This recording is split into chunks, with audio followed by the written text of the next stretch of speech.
허브경제TV 만나면서 너무 많은 도움 받고 공부 중입니다. 주식을 보는 관점이 많이 달라지고 좋아졌습니다. 높게 믿는 사람도 있다는 걸 꼭 알아주셨으면 좋겠고, 한 달 동안 너무 좋았습니다. 네, 반갑습니다. 허브경제TV입니다. 이번 시간에는 대한전선 한번 보도록 하겠습니다. 외국인들 오늘 오질나게 팔아버렸네요.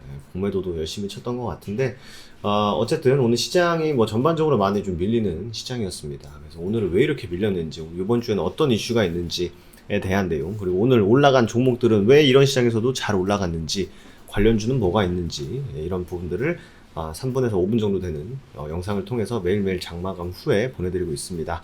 저희 허브리핑 받아보실 분들은요, 카카오톡 아이디 HBTV 천사로 친구 추가하신 다음에 허브리핑 요청 주시면 되실 것 같고요. 대한전선 보도록 하겠습니다. 이게 사실 요 앞에 주어 이게 사실 이게 이 대한전선으로 바뀌면 너무 좋은데, 그죠? 근데 어쨌든 뭐 우리가 뭐 대한전선 영상을 뭐 찍을 때마다 말씀드린 게 인정할 건 인정해야죠. LS전선이 여기서는 사실 우리나라뿐만 아니라 굉장히 좀 어떻게 보면 이제 탑티어죠. 그래서 보면은 이제 캐나다의 노스랜드 파워랑 해상풍력 사업 업무 협약을 체결을 했다. 좋겠네요, 그죠?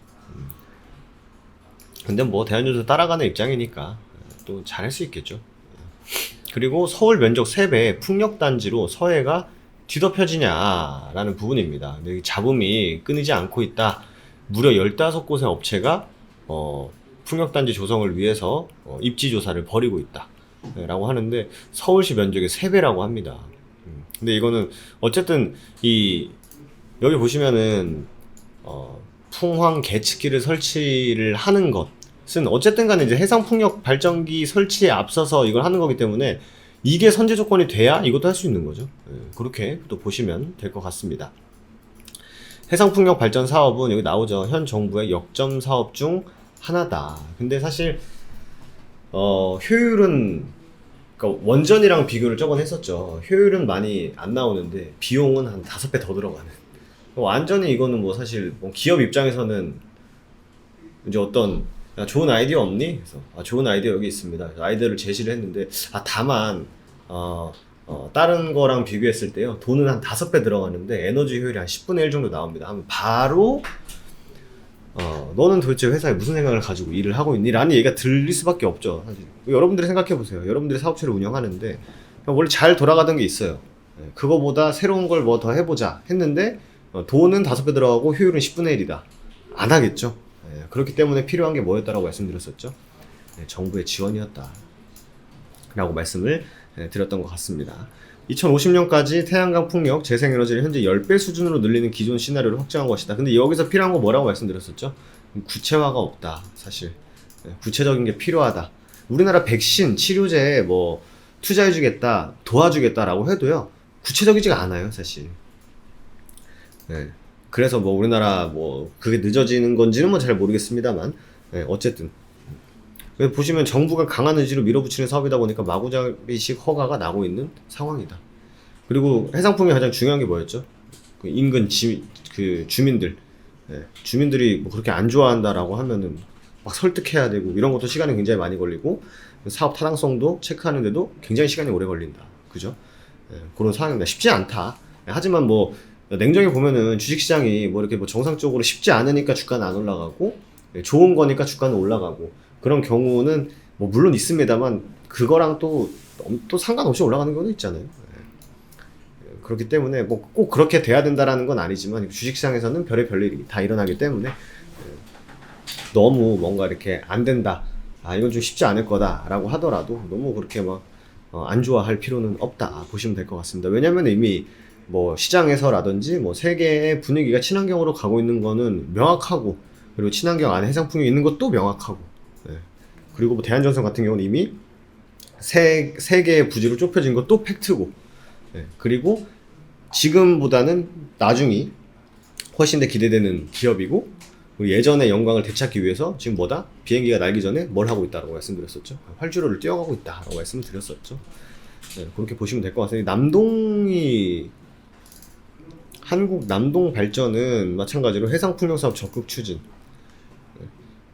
해상풍력 추진 전략 발표. 근데 뭐 사실 탄소 중립은 말씀드린 대로 뭐 전 세계적으로 다 하고 있는 건데 우리나라는 조금 부족한 부분, 뭐 바람의 세기라든지 이런 게 좀 부족한 점이 좀 있다라는 얘기들도 계속적으로 나오곤 있습니다. 나오고 있습니다만 어쨌든 세계에서 이제 해상풍력하고 이제 에너지 프로젝트 개발하는 기업이죠. 덴마크의 오스테드. 이 기업이 해상풍력은 2027년에 본격화가 된다. 그럼 무려 6년이나 남았다. 이걸 좋게 해석하면은 안 좋게 해석을 해볼까요? 먼저. 그러면 어떻게 돼요? 야, 6년 뒤 미쳤다. 당장 난 내일 올라가면 너무 좋을 것 같은데. 반대로 말하면 모멘텀의 유지 기간 6년까지도 될 수 있다. 미래의 먹거리다 라고 보시면 될 것 같습니다. 인천 해상풍력 사업이 가시화가 됐다. 여기 나오죠. 덴마크의 오스테드. 그래서 우리나라로 많이 좀 뭐 해외 기업들이 많이 또 들어오고 있다고 하죠. 협업을 하려고.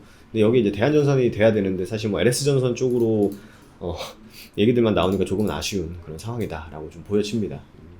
하지만 뭐 저는 더 이상 사실 이렇게 주식을 하다 보면은 좋아서 더 가는 종목도 있는 반면에 더 이상 나빠질 게 없어서 진짜 더 이상 이거보다 나빠질 게 없다 라고 해가지고 가는 경우도 있거든요. 그렇기 때문에 뭐 여러 가능성 열어두고 봐야 된다라는 말씀 좀 드리도록 하겠습니다.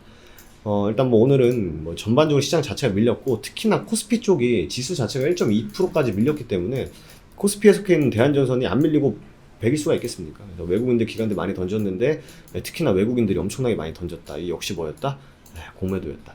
근데 공매도라는 게 여러분들도 아시겠지만 주가가 이제 하락을 해야 공매도 친 사람들은 수익을 얻어 갈 수 있는 구조이기 때문에 지금 이 구간에서 지금 공매도를 열심히 치고 있다라고 하는 거면 여기서 공매도를 쳤다 하면 어쨌든 간에 좀 밀려야 돈을 벌 수 있는 거 아니겠습니까?